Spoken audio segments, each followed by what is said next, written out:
Celebraba un contrato de 1.000 millones en el restaurante más opulento de la ciudad. A mi lado, mi hijo Leo, de 8 años, mudo como una sombra desde la muerte de su madre. Afuera, tras el cristal, una niña me observaba. Al salir, me pidió las sobras de mi plato. «Es para que tu hijo vuelva a hablar», susurró con una seriedad que helaba. La miré, a ella y a sus ropas gastadas, y una risa amarga, cruel, se escapó de mis labios. No sabía que esa risa sería la última antes de que mi mundo se hiciera pedazos. El restaurante, el Zenith, era mi templo personal. Se alzaba en el último piso del rascacielos que llevaba mi apellido, Alcázar, un monolito de acero y cristal que dominaba el horizonte. Desde nuestra mesa la ciudad se extendía como una alfombra de diamantes titilantes, un reino que yo había conquistado. El murmullo de los comensales era un zumbido de poder y dinero, la banda sonora de mi vida. Brindé conmigo mismo, levantando una copa de vino cuyo precio podría alimentar a una familia por un año. El contrato firmado esa tarde no era solo un negocio, era una declaración de dominio, la adquisición de mi último gran rival. «Mira, Leo», le dije, con un tono que pretendía ser paternal pero que sonó hueco hasta para mí. «Toda la ciudad a nuestros pies. Un día, todo esto podría ser tuyo». Leo no respondió. Ni siquiera levantó la vista de su plato intacto, un filete de wagyu rodeado de una guarnición artística que él no había tocado. Sus dedos pequeños trazaban círculos invisibles sobre el mantel de lino blanco. Hacía exactamente 2 años, 1 mes y 14 días que no pronunciaba una sola palabra. Desde el accidente, los mejores psicólogos del mundo, terapeutas de renombre y especialistas en trauma, habían desfilado por mi mansión. Todos fracasaron. El silencio de Leo era la única fortaleza que mi dinero no podía derribar, mi fracaso más visible y humillante. Al terminar mi cena, dejé un fajo de billetes sobre la mesa y guié a Leo hacia la salida, mi mano sobre su hombro rígido. Sentía la mirada de los demás sobre nosotros, Damián Alcázar, el titán de la tecnología, y su hijo roto. El aire frío de la noche nos golpeó al salir del lobby climatizado. Y fue entonces cuando ella se materializó, saliendo de la sombra de una columna de mármol. Era pequeña, quizás de unos 9 años, con unos ojos oscuros y enormes que parecían absorber toda la luz de las farolas. Su abrigo era delgado y gastado, sus zapatillas estaban rotas. Se plantó frente a mí, sin rastro de la timidez o el miedo que yo solía inspirar. «Señor», dijo con una voz clara y firme, «disculpe la molestia». Mi primer instinto fue ignorarla. Mi jefe de seguridad, un hombretón llamado Bruno, dio un paso al frente, pero lo detuve con un gesto. «¿Qué quieres?», pregunté, mi paciencia ya agotada. Ella miró el portafolios de cuero donde llevaba mi copia del contrato y luego mi impecable traje. Finalmente, sus ojos se posaron en la bolsa de papel que el mesero nos había preparado con las sobras del plato de Leo, un gesto automático del restaurante que yo siempre desechaba.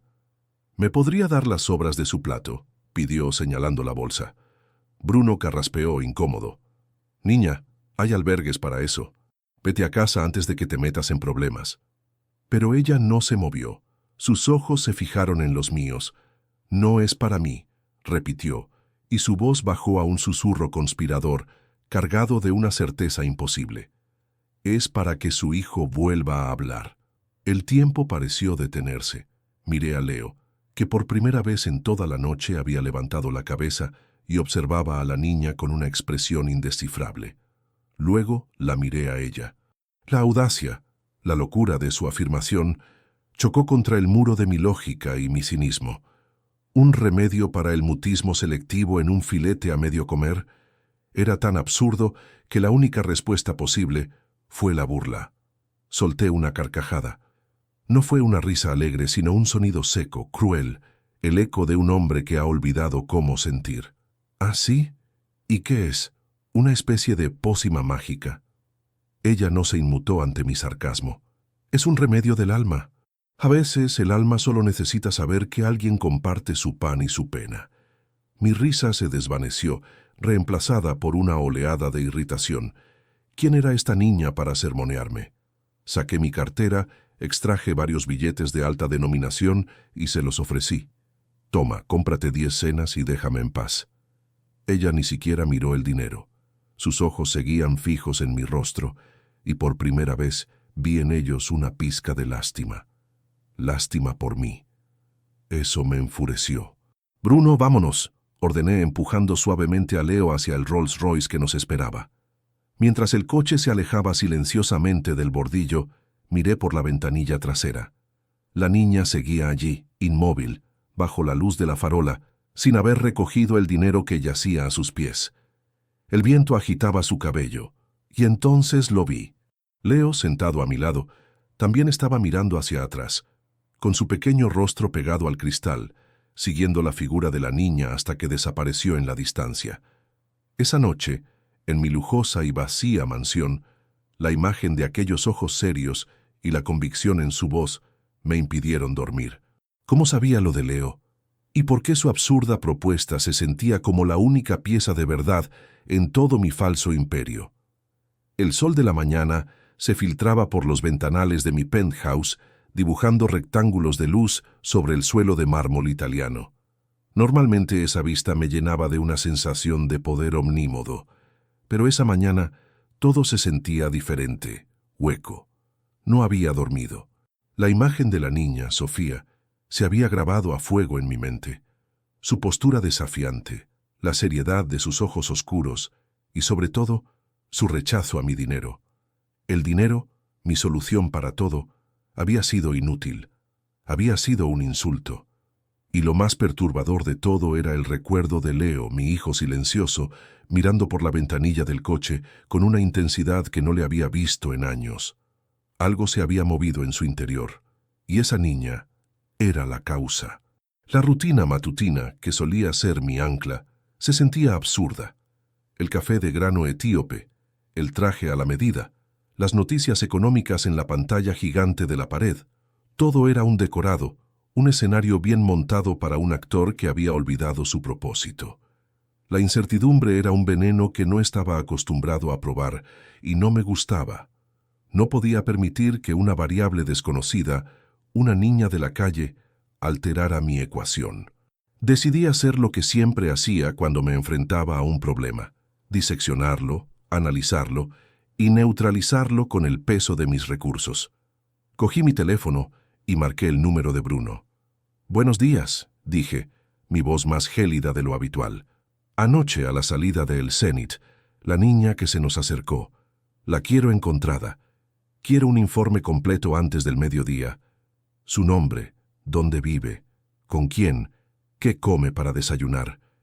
Quiero saber hasta el color de sus pensamientos si es posible.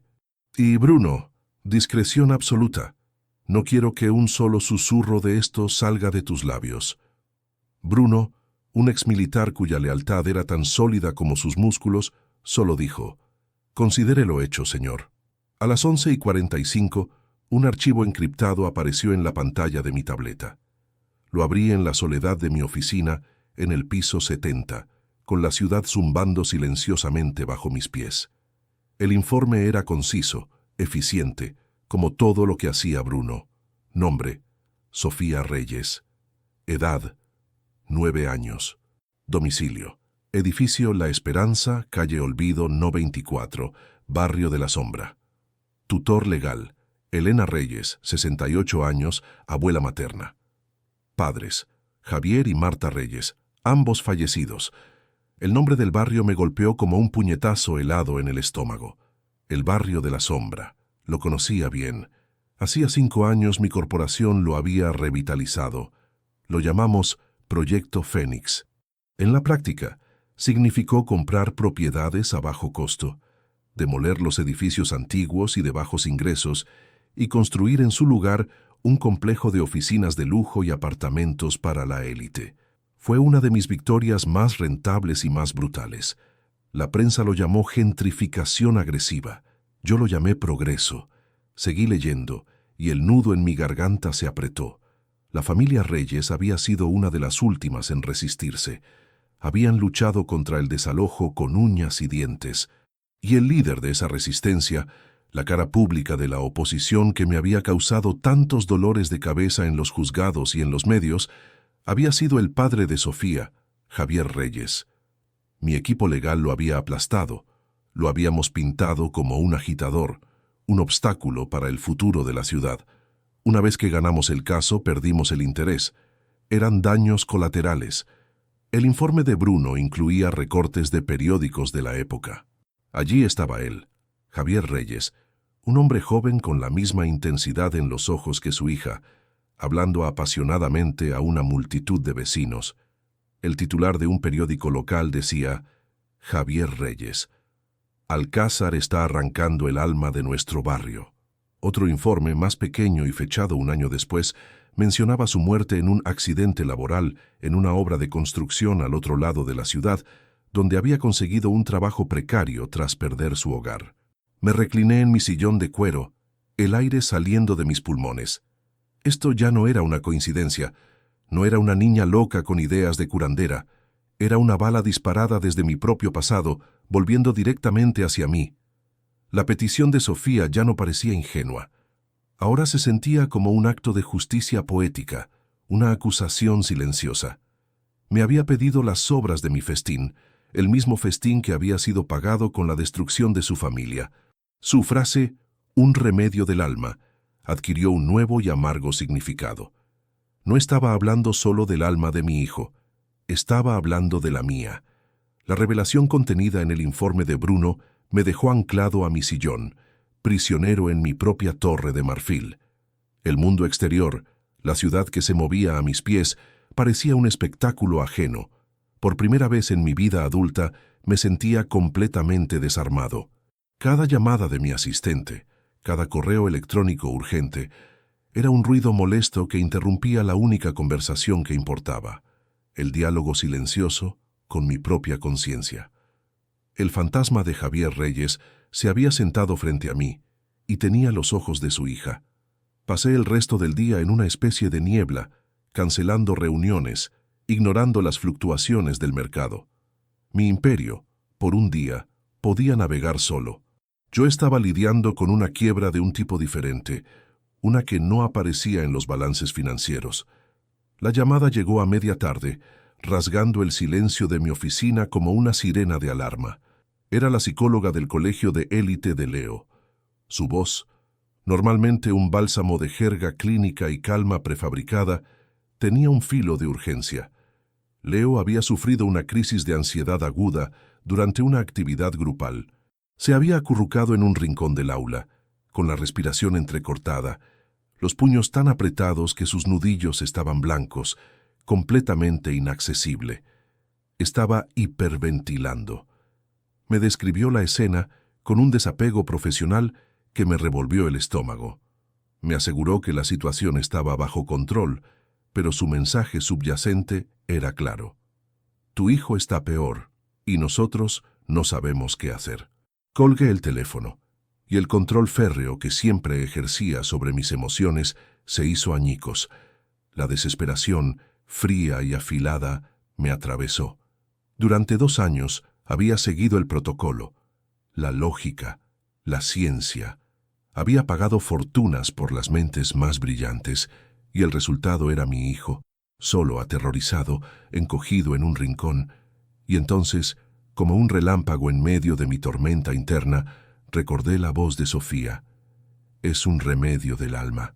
Fue un impulso irracional, una herejía contra la fe que siempre había profesado en la razón y el poder del capital. Pero la razón había fracasado. Mi poder era inútil. Sin dar más explicaciones, salí de mi oficina, dejando a mi equipo en un estado de confusión. En el garaje ignoré el Maybach y al chofer y me subí al Rolls Royce. Conduje yo mismo, una rareza que subrayaba la gravedad del momento. No fui al colegio. Introduje en el navegador la dirección que Bruno me había proporcionado, calle Olvido No 24. El lujo hermético del coche se sentía como una burbuja obscena a medida que me adentraba en el barrio de la sombra. Las elegantes avenidas dieron paso a calles más estrechas y agrietadas. Los escaparates de diseño fueron reemplazados por fachadas desconchadas y grafitis que parecían cicatrices en la piel de la ciudad. Pasé junto al reluciente complejo Fénix, mi creación, una fortaleza de cristal y acero que le daba la espalda al barrio del que había surgido. Era una frontera visible entre dos mundos, mi mundo y el de ella. El edificio La Esperanza era un nombre cargado de un sarcasmo cruel. Era un bloque de apartamentos de ladrillo oscuro, con la ropa tendida en algunos balcones como banderas de rendición. Aparqué el coche de lujo, una aparición extraterrestre en aquella calle, y sentí las miradas de los pocos transeúntes clavadas en mí. Subí los escalones gastados y entré en un portal que olía a humedad y a vidas apretadas. El apartamento de los Reyes estaba en el tercer piso. La puerta estaba entreabierta y de su interior provenían voces. Una era la de un hombre, monótona y burocrática. La otra era la de una mujer mayor, cargada de una fatiga infinita. Al asomarme, la escena me congeló. Sofía y una mujer anciana, que supuse era su abuela Elena, estaban de pie en un salón humildemente amueblado. Frente a ellas, un hombre con un maletín sostenía un papel. Era un aviso de desalojo. «Tienen 72 horas para desalojar la propiedad», decía el hombre con la empatía de una máquina expendedora. «Pero hemos solicitado un aplazamiento», suplicó la abuela. «Solo necesitamos un poco más de tiempo». «La solicitud fue denegada», replicó el hombre, encogiéndose de hombros. «Lo siento, es el procedimiento». Sofía no lloraba. Estaba de pie, muy recta, con su pequeña mano aferrada a la falda de su abuela. Sus ojos, al verme en el umbral, no mostraron sorpresa, sino una especie de reconocimiento sombrío, como si mi llegada fuera una pieza más de un rompecabezas que solo ella entendía. En ese instante, el Damián Alcázar calculador y el padre desesperado convergieron. No podía permitirlo. No podía ser el villano que los echaba a la calle 2 veces. Di un paso adentro. Las 3 cabezas se giraron hacia mí. «¿Cuánto?», pregunté, mi voz cortante dirigida al hombre del maletín. Él me miró de arriba abajo, evaluando mi traje, mi reloj. Titubeó. «Señor, esto es un asunto privado». «Le he preguntado que cuánto es», insistí, sacando mi cartera. «El total de la deuda con todos los recargos ahora». El hombre, desconcertado, citó una cifra que para mí era insignificante. Realicé una transferencia instantánea desde mi teléfono. Su propio dispositivo sonó un segundo después con la confirmación. Lo miró boquiabierto.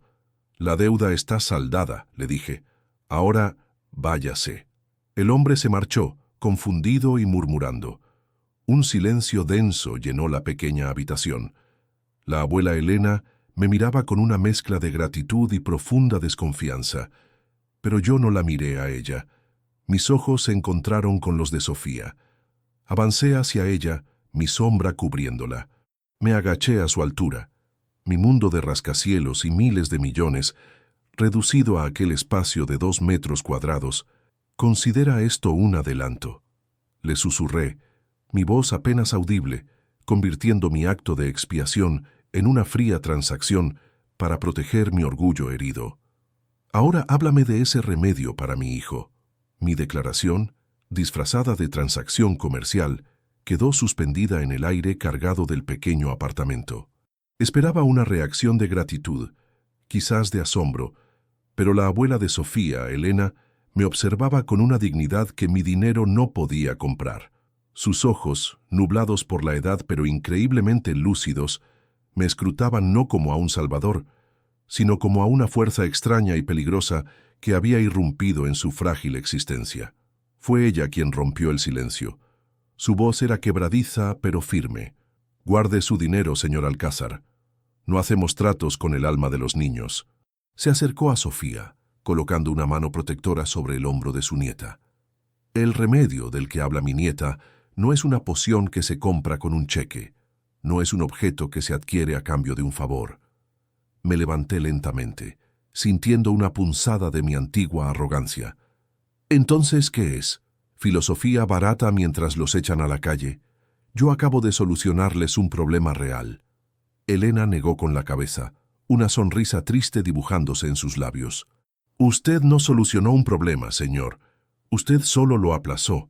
La verdadera enfermedad es la soledad, el pensar que uno está solo en su pena. Lo que Sofía le ofreció a su hijo era algo que usted, con toda su fortuna, parece haber olvidado. Compañía. Un poco de tiempo, un pedazo de pan compartido. Eso es todo. Sus palabras eran simples, directas, y, por eso mismo, devastadoras. Desmontaron por completo la lógica sobre la que había construido mi vida. Miré a Sofía. Ella asintió respaldando cada palabra de su abuela. Luego, su mirada se desvió hacia la puerta, como si esperara a alguien. Fue entonces cuando lo entendí. No querían mi caridad, querían mi humanidad. Apreté la mandíbula en una batalla interna contra cada fibra de mi ser. Ceder significaba admitir mi fracaso, mi insuficiencia. Pero la imagen de Leo, acurrucado y temblando en su aula, era un argumento más poderoso que mi orgullo. De acuerdo, exhalé, la palabra sintiéndose extraña en mi boca. ¿Qué proponen? Así comenzó la rutina más surrealista de mi existencia. Bajo la supervisión cautelosa de Elena, permití que Leo pasara 3 tardes a la semana en aquel apartamento en el barrio de La Sombra. Al principio, yo esperaba afuera, en mi coche, un guardián impaciente en una fortaleza de lujo. Escuchaba los informes de Bruno, manejaba mi imperio desde una tableta, mientras mi hijo estaba arriba, en un mundo que yo había intentado borrar del mapa. Pero la curiosidad, o quizás la desesperación, me venció. Comencé a subir. Me quedaba en el umbral, un espectador torpe y fuera de lugar. Observaba. No había juguetes caros ni tecnología de punta. Había una baraja de cartas gastada con la que Sofía y Leo construían castillos que siempre se derrumbaban entre risas silenciosas. Había harina y agua con las que amasaban pan sobre la vieja mesa de madera.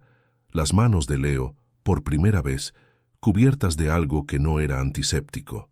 Elena les contaba historias de su juventud, cuentos de un barrio que ya no existía, y aunque Leo no hablaba, escuchaba. Su cuerpo, normalmente tenso como la cuerda de un violín, se relajaba. Su mirada, casi siempre perdida en un punto lejano, seguía los movimientos de Sofía, la forma en que sus manos se movían al hablar, la luz que bailaba en sus ojos. Una tarde, mientras observaba desde mi puesto habitual en el pasillo, Elena salió con una taza de café humeante. «No se va a desgastar por sentarse, señor Alcázar». De mala gana, entré y me senté en una silla desvencijada que protestó bajo mi peso. Por primera vez en años, compartí un espacio sin el propósito de negociar o dominar. Solo estar. Y vi a mi hijo sonreír. No fue una sonrisa amplia, sino una pequeña curva en sus labios, un destello fugaz, mientras Sofía le colocaba graciosamente un poco de harina en la nariz. El impacto de esa pequeña imagen fue más profundo que cualquier contrato multimillonario. Sentí una punzada de algo que podría haber sido alegría, seguida inmediatamente por una ola de vergüenza por el tiempo perdido. Mientras mi mundo personal comenzaba a inclinarse sobre un nuevo eje, el universo corporativo que había dejado en piloto automático empezó a notar mi ausencia. Ricardo Vargas, mi ambicioso vicepresidente, comenzó a hacer preguntas. Al principio sutiles, luego más directas. «¿Todo bien, Damián?» «Te noto distraído». Ricardo era un producto de mi propia escuela, implacable, astuto y con un hambre insaciable de poder. Veía mi cambio de comportamiento no como una evolución personal, sino como una debilidad, una grieta en la armadura, y como un depredador que huele sangre, empezó a moverse. Llamadas a miembros del consejo, almuerzos con inversores clave. Estaba sentando las bases para su jugada, percibiendo que el trono podría quedar vacante. La amenaza a mi imperio ya no era externa. Ahora llevaba el rostro de mi propio segundo al mando. El frágil armisticio que había negociado con mi propia vida se rompió una tarde de martes. Fue sin aviso, con la brutalidad de un cristal que estalla. Estábamos en el apartamento de Elena. Por primera vez yo no era un espectador en el umbral, sino un participante torpe en su pequeño universo. Intentaba ayudar a Leo a construir un castillo de naipes, mis manos grandes y torpes, contrastando con las suyas, pequeñas y cada vez más seguras. Sofía reía mientras Elena, desde su sillón, nos observaba con una expresión que ya no era de desconfianza, sino de una cálida y cansada aceptación. En ese preciso instante, en medio de esa paz impensada, Elena se llevó una mano al pecho, su rostro se contrajo en una mueca de dolor agudo y un jadeo seco escapó de sus labios antes de desplomarse sobre el sillón. El tiempo se fracturó, el castillo de naipes se derrumbó. Sofía gritó el nombre de su abuela, un sonido desgarrador que cortó el aire. El pánico helado, un viejo conocido de la noche del accidente de mi esposa, me inundó. Pero esta vez, algo más se activó, un instinto de protección feroz y primario. Mientras Sofía corría al lado de su abuela, yo ya tenía el teléfono en la oreja, no llamando a una ambulancia pública que tardaría una eternidad, sino al jefe de mi equipo médico personal. Mi voz fue un latigazo de autoridad, la del antiguo Damián Alcázar, el que doblaba el mundo a su voluntad. Un colapso cardíaco. Necesito a tu mejor equipo en la calle Olvido, número 24. Ahora, olvida el protocolo. La llegada de mi equipo médico fue una invasión. Paramédicos de élite con equipos que valían más que todo el edificio irrumpieron en la humilde vivienda, estabilizando a Elena con una eficiencia fría y precisa. La transportaron a la clínica más exclusiva de la ciudad, la misma donde mi familia tenía un ala privada. Me moví a través del caos como un general en el campo de batalla, dando órdenes, asegurándome de que Leo estuviera protegido del epicentro del trauma, mientras Sofía, con una entereza que me avergonzaba, no se apartaba del lado de su abuela, susurrándole palabras de aliento. Fue en la aséptica sala de espera de la clínica, mientras los especialistas evaluaban la gravedad de la condición de Elena, que el segundo frente de batalla se abrió. Mi teléfono vibró sin cesar. Era Bruno.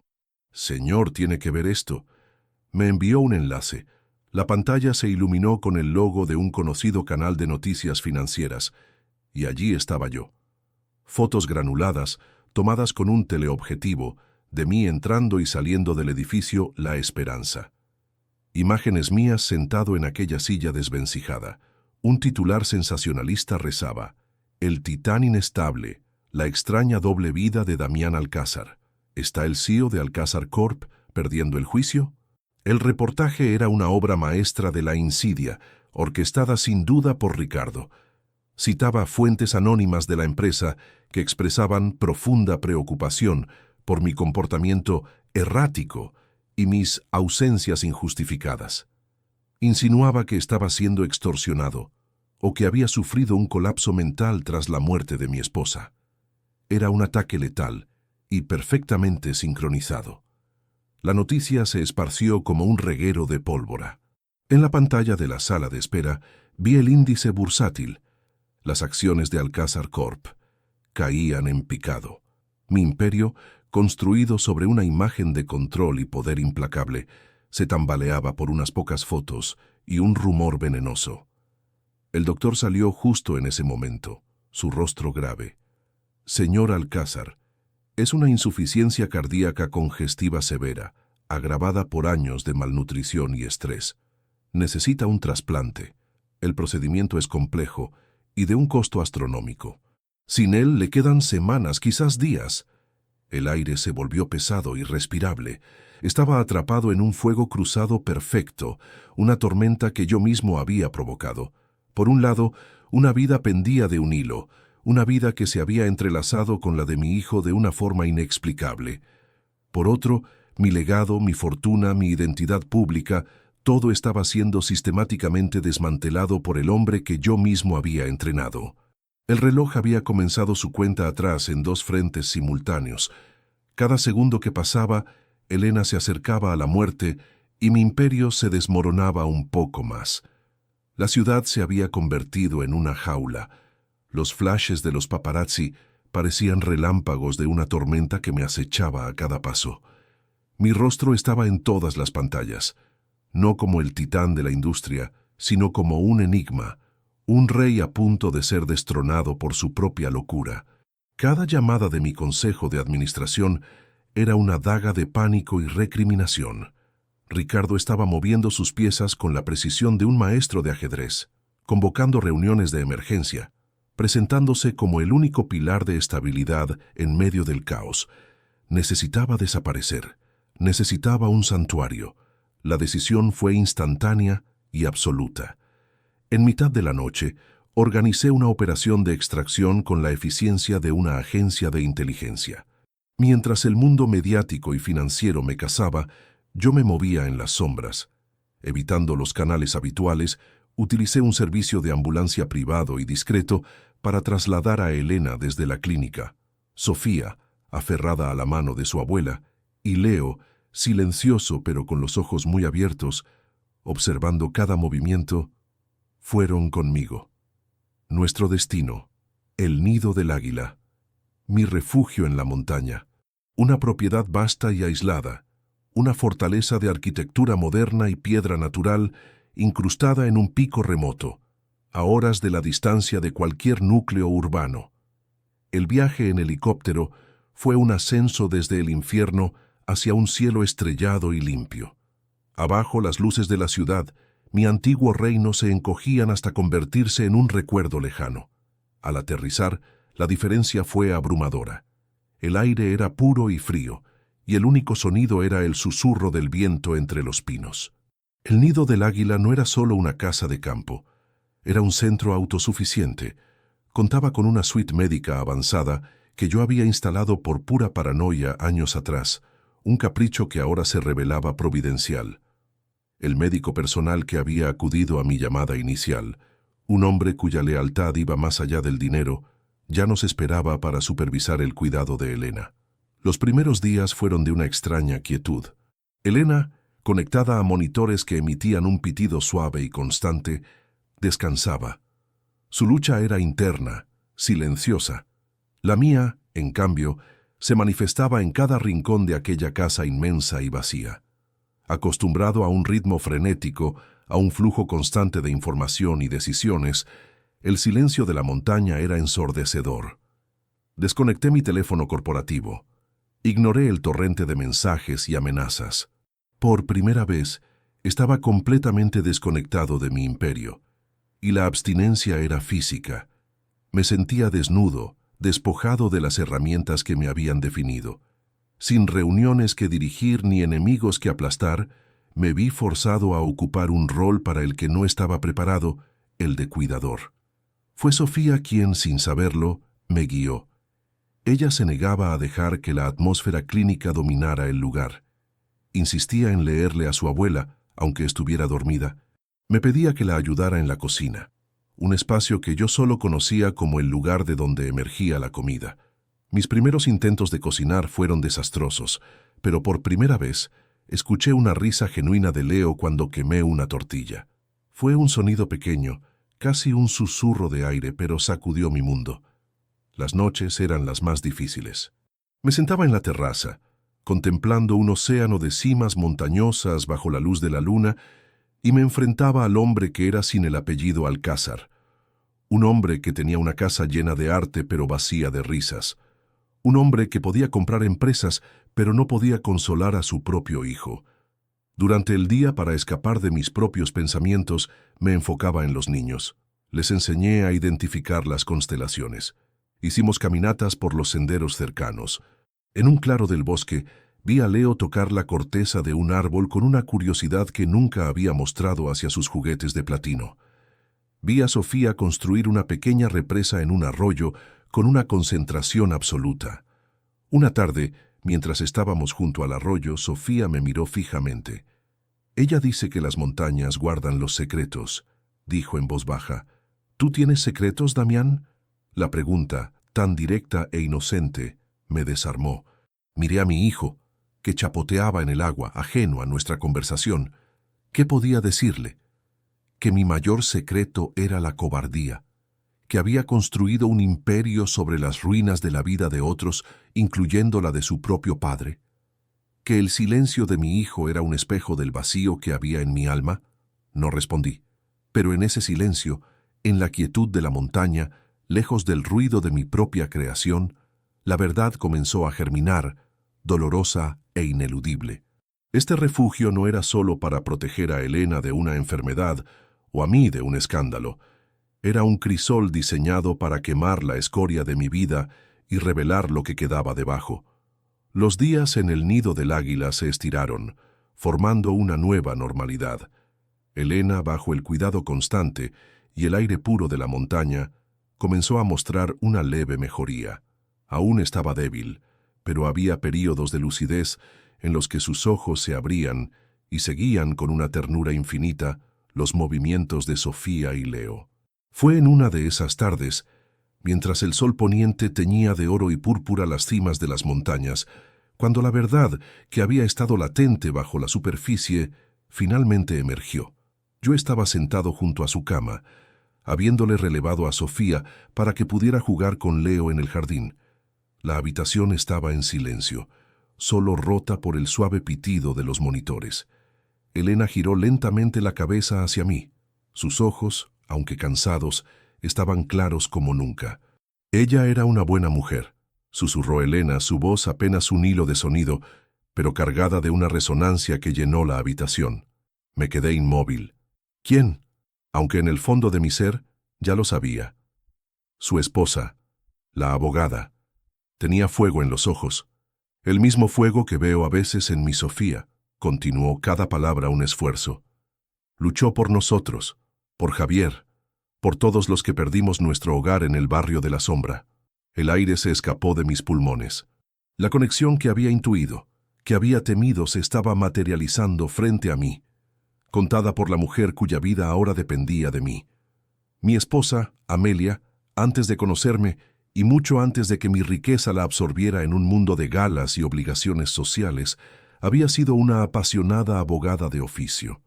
Era una parte de su vida de la que raramente hablábamos, un idealismo que yo creía había dejado atrás. Ella creía en la justicia, prosiguió Elena. Nos dijo que podíamos ganar, que la ley estaba de nuestro lado. Mi hijo, Javier, confió en ella ciegamente. Lideró los mítines, organizó a los vecinos. Amelia era su estandarte. Escuchaba, paralizado, mientras Elena pintaba un retrato de una Amelia que yo casi había olvidado. La mujer que conocí en una galería de arte, no en un juzgado de barrio. Pero su empresa, usted, era demasiado poderoso. Su equipo legal nos destrozó en los tribunales. Presentaron a Javier como un radical, un peligro. Amelia la humillaron, la acusaron de manipulación. Recuerdo el día que perdimos el caso final. Ella se sentó en los escalones del juzgado, con la cabeza entre las manos, y lloró. No por haber perdido, sino porque sentía que nos había fallado. Cada palabra de Elena era un cincel que esculpía una nueva y horrenda realidad en mi mente. Yo estaba celebrando esa victoria legal en un bar de lujo, brindando por mi astucia, mientras mi futura esposa lloraba por las vidas que yo acababa de arruinar. El relato de Elena continuó implacable. Después de eso, Javier se hundió. Había perdido el hogar de su familia, su comunidad, su fe. Aceptó un trabajo en una constructora, sin la seguridad adecuada porque no había otra cosa. El andamio se vino abajo. El informe lo llamó error humano. Yo lo llamo desesperación. La pausa que siguió fue más pesada que cualquier acusación. Amelia vino al funeral. Se quedó en la parte de atrás, con el rostro velado. Me dio un sobre con todos sus ahorros. Yo no lo acepté. No era dinero lo que necesitábamos, era justicia. Entonces la pieza final, la más devastadora, cayó en su lugar. Ella nunca se perdonó. Yo lo empujé, Elena, me dijo la última vez que la vi. Le di una esperanza que no pude defender. Se sentía responsable de la muerte de Javier. Se consumió en esa culpa. El accidente de coche, la carretera mojada, la distracción momentánea que la policía nunca pudo explicar. No fue una distracción. Fue el peso de una culpa que yo nunca supe que cargaba. El silencio de Leo no empezó con la muerte de su madre.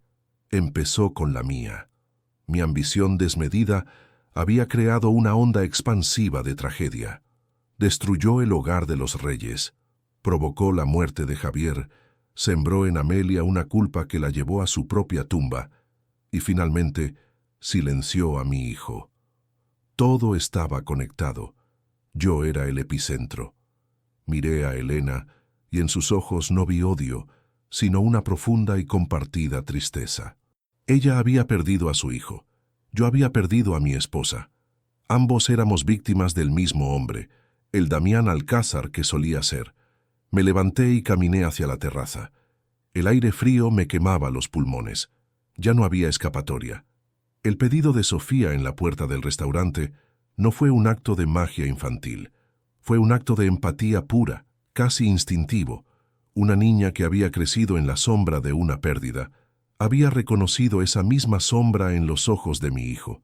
Había visto el mismo dolor, y en su inocencia había intentado lo único que conocía, ofrecer un trozo de su pan, compartir la pena para hacerla más ligera. El milagro no era para que Leo hablara. El milagro era para que yo, por fin, escuchara. La revelación de Elena me dejó a la deriva en un océano de silencio.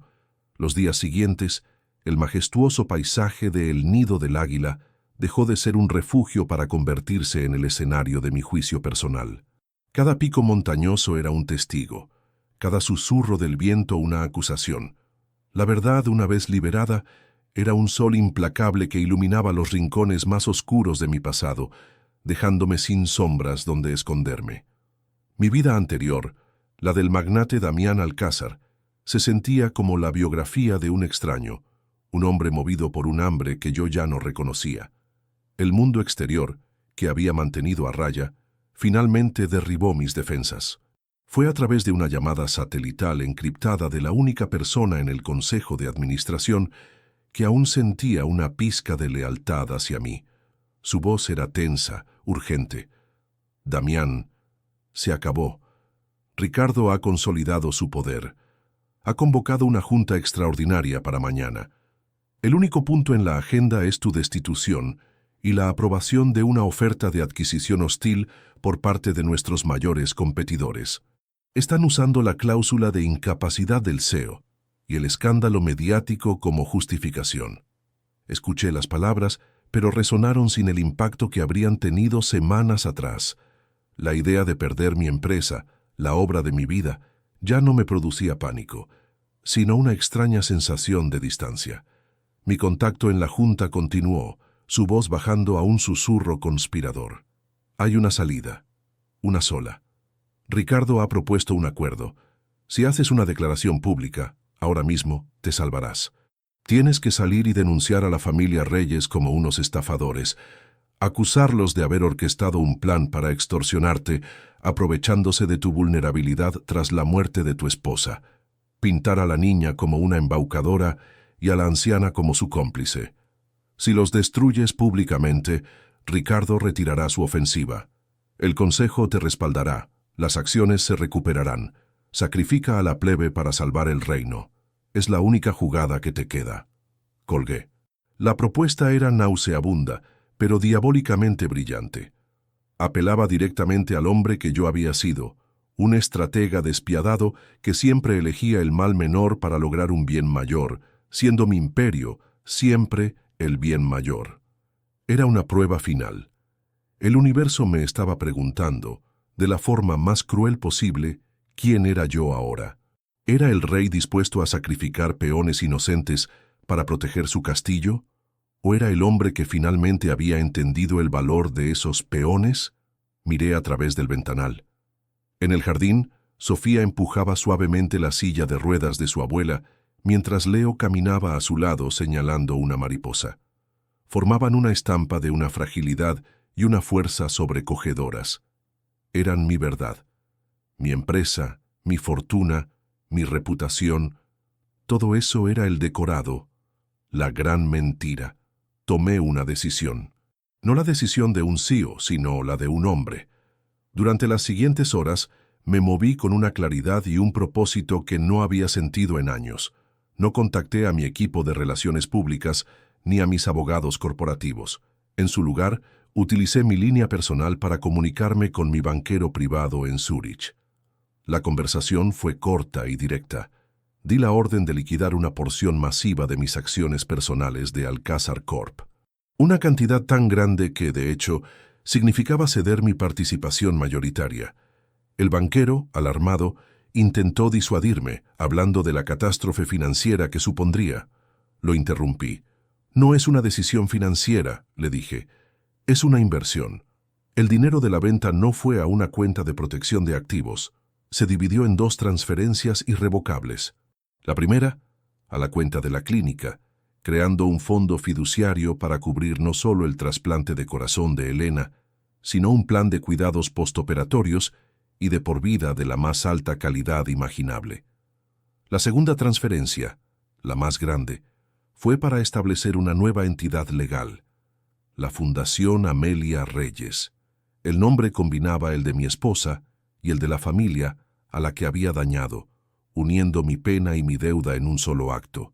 El propósito de la fundación sería proporcionar asistencia legal y financiera a familias y comunidades desplazadas por el desarrollo corporativo agresivo. Sería el antídoto contra el veneno que yo mismo había esparcido por el mundo. Cuando la última transferencia fue confirmada, sentí un peso liberarse de mis hombros. No era el peso de mi imperio, sino el de mi alma. Apagué el teléfono satelital, cortando el último vínculo con mi antigua vida. Salí al jardín. El sol de la tarde bañaba la escena. Me acerqué a ellos y por primera vez no me sentí como un intruso o un benefactor, sino simplemente como parte de ese pequeño círculo de afecto. Sofía me miró y sonrió. Leo, al verme, dio un paso vacilante en mi dirección. Me arrodillé en la hierba, la tierra húmeda manchando mis pantalones caros.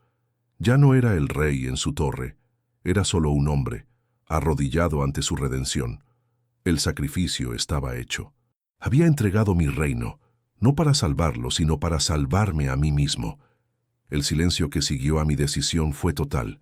Al haber cortado mi conexión con el mundo exterior, las consecuencias de mi abdicación se convirtieron en un eco lejano, una tormenta que intuía pero ya no sentía.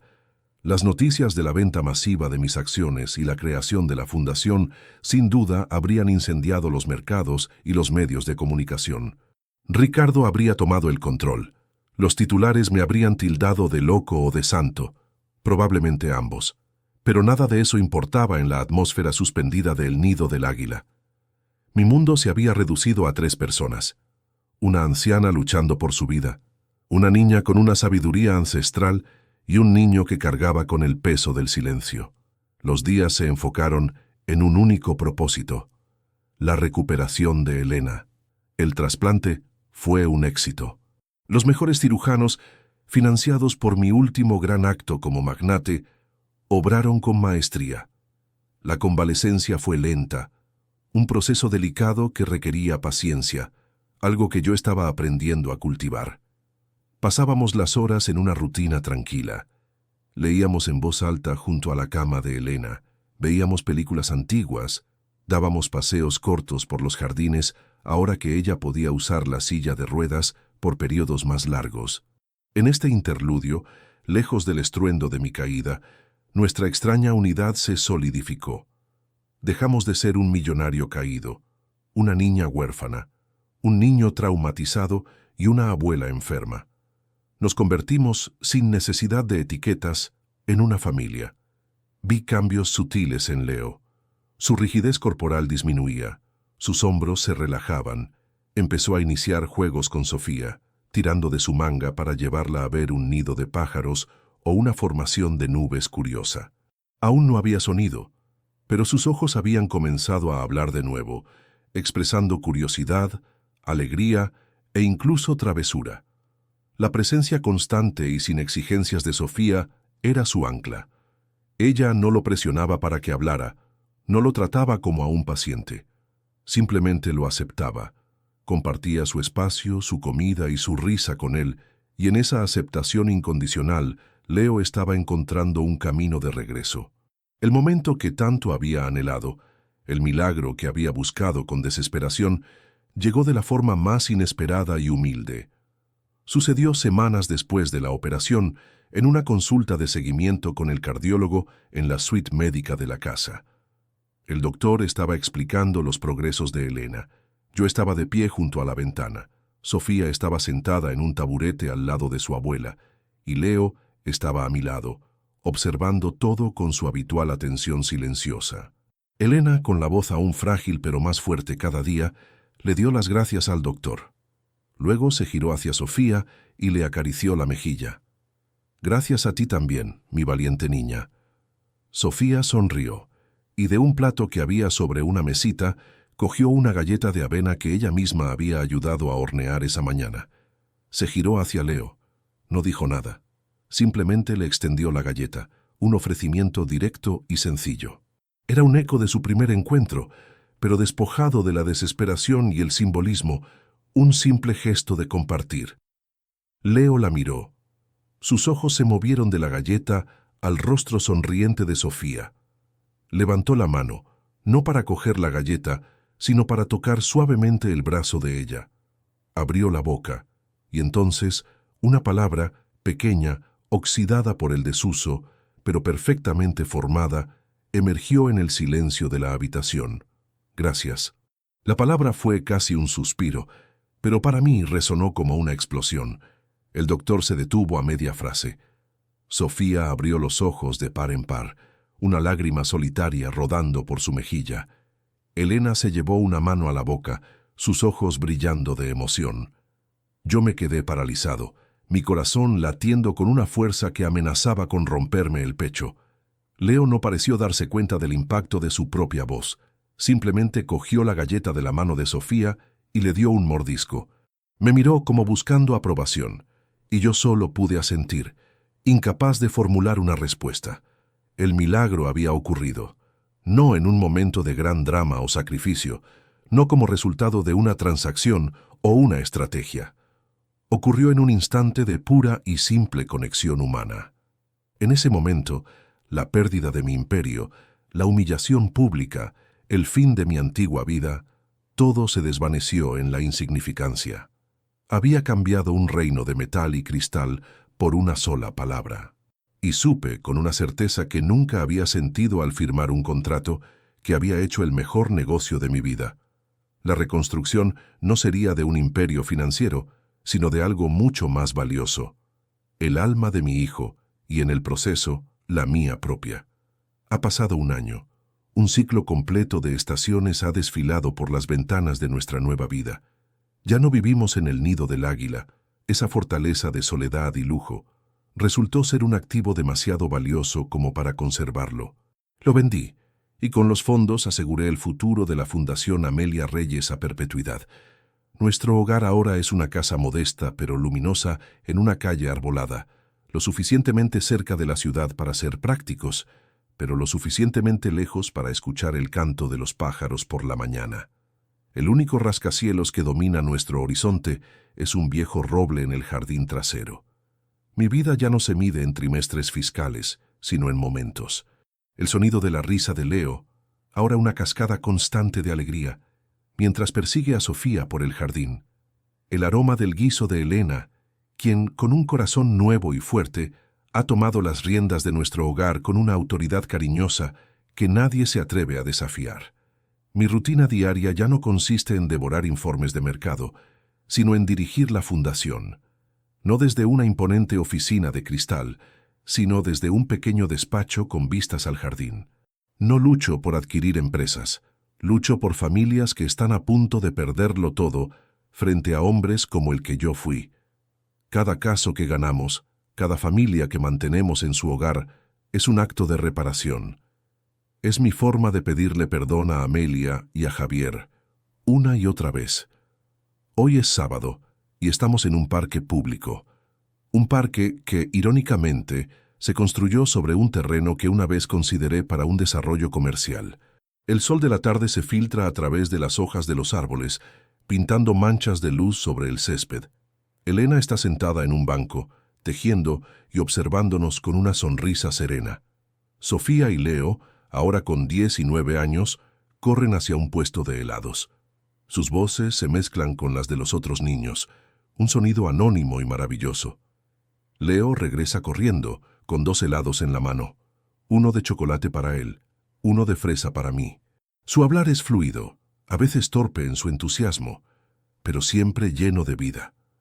Me cuenta una historia enrevesada sobre un partido de fútbol en la escuela, y yo escucho cada palabra como si fuera la revelación más importante del mundo. Porque para mí lo es.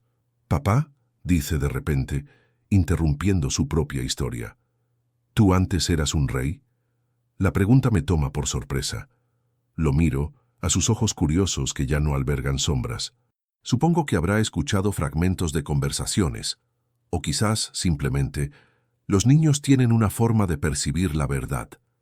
Pienso en mi antigua vida, en la soledad del poder, en la frialdad del éxito. Pienso en el hombre que se reía de una niña hambrienta en la puerta de un restaurante.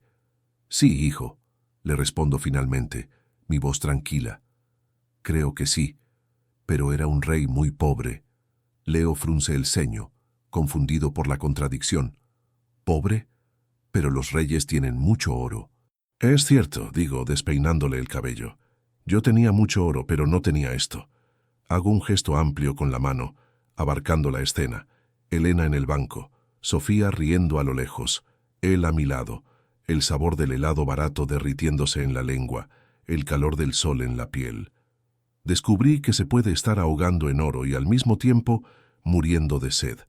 A veces, para encontrar el verdadero tesoro, tienes que perder todo lo demás. Leo asiente, quizás sin entender del todo, pero aceptando mi respuesta. Se termina su helado y corre de nuevo a jugar con Sofía. Los observo, dos niños que juntos forman el centro de mi universo. Me di cuenta de que la niña no vino a pedir mis obras para hacer hablar a mi hijo. Vino a ofrecerme las suyas, su capacidad de empatía, su resiliencia, su comprensión de que el dolor se alivia cuando se comparte. Ella vino a enseñarme que un milagro no es la suspensión de las leyes de la naturaleza, sino la capacidad de un ser humano para sanar a otro. Soy Damián Alcázar. Perdí un imperio, una fortuna y una reputación. Y a cambio, lo gané todo.